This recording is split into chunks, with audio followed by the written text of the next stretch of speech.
Hello everyone, and welcome to our first part of creating equations. We practiced that a little bit last week or so, but we're going to go over some more complicated ones today. But before we get to the meat of the lesson, I want you guys to get your books. We're going to start using the books a lot more during these videos. Pause this video if you need to go get your book. All right, hopefully you have your book now, because you're going to need to fill in some notes for this. So, let's get started. First off, let's go over the distributive property, just in case you don't know.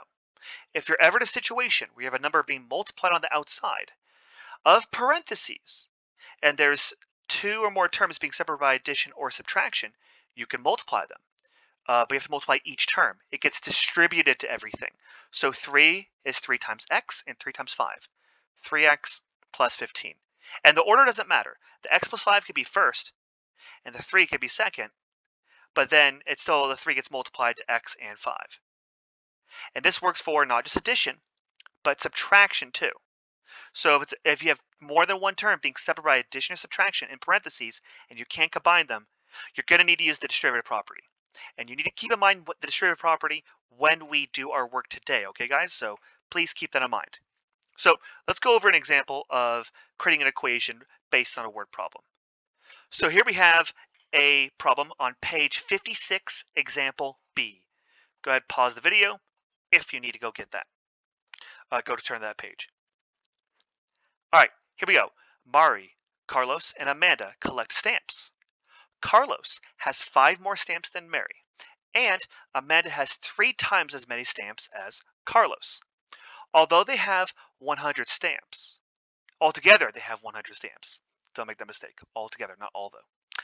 Find the number of stamps each person has. Remember, the first thing you should do is just think about what's it asking for all these stamps right here. Here's a nice visual example of stamps. Actually, maybe that's the best first thing you should do is just visualize it.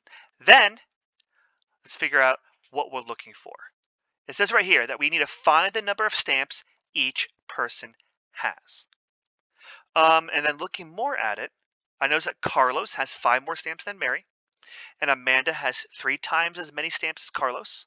So we're seeing these relationships between these other people in comparison to each other's collections. And we know that in total they have 100 stamps. So keeping this all in mind, let's slowly make our equation. First off, if we're trying to find the number of stamps each person has, what should we even have our x, or our, maybe we want to use s for stamps, represent? I'm noticing that right here, Carlos is based on Mary, and Amanda is based on Carlos. So the person who's at the core of everything is Mary. Let's have S represent the number of stamps Mary has. We don't want multiple letters. We don't want like S for Mary, B for Carlos, D for Amanda. You just want to have one letter, one variable. So let's have S represent the number of stamps for Mary.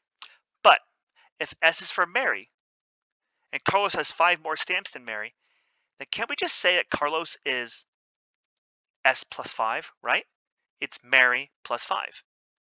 And then we also see that Amanda has 3 times as many stamps as Carlos. So, well, 3 times as many. Should we just do 3 times that?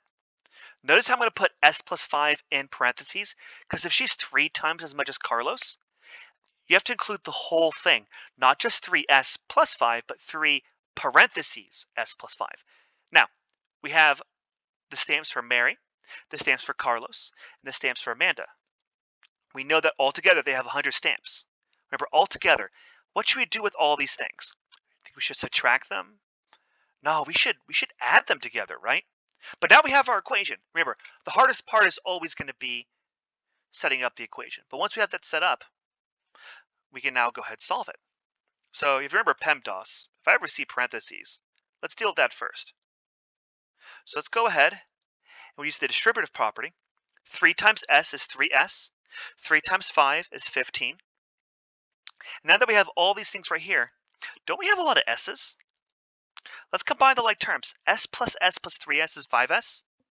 But I also have a 5 and a 15 that could be a 20. Already, this is looking way easier to deal with. All right, let's go ahead and subtract 20 on both sides. So 100 minus 20 is 80. We still have 5S equals 80. And how do we get rid of this 5? We want to figure out what S is, right?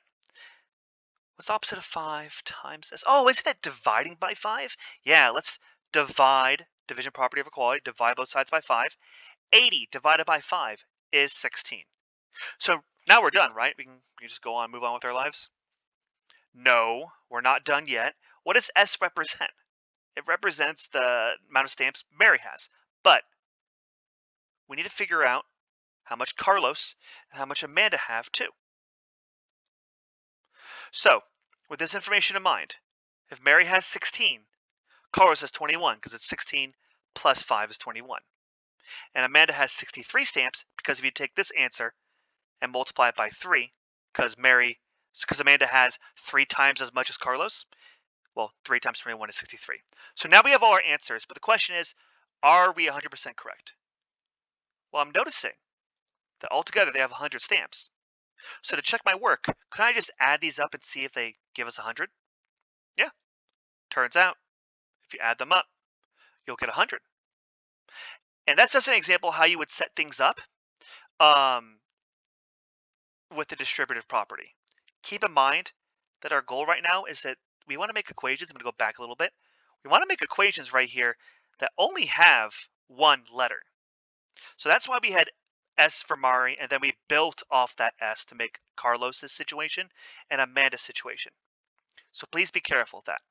If you have any questions, stop by for access. For office hours from 1 to 3, pretty much any day of the week. Otherwise, go on to the other video, and you have a good day. Bye.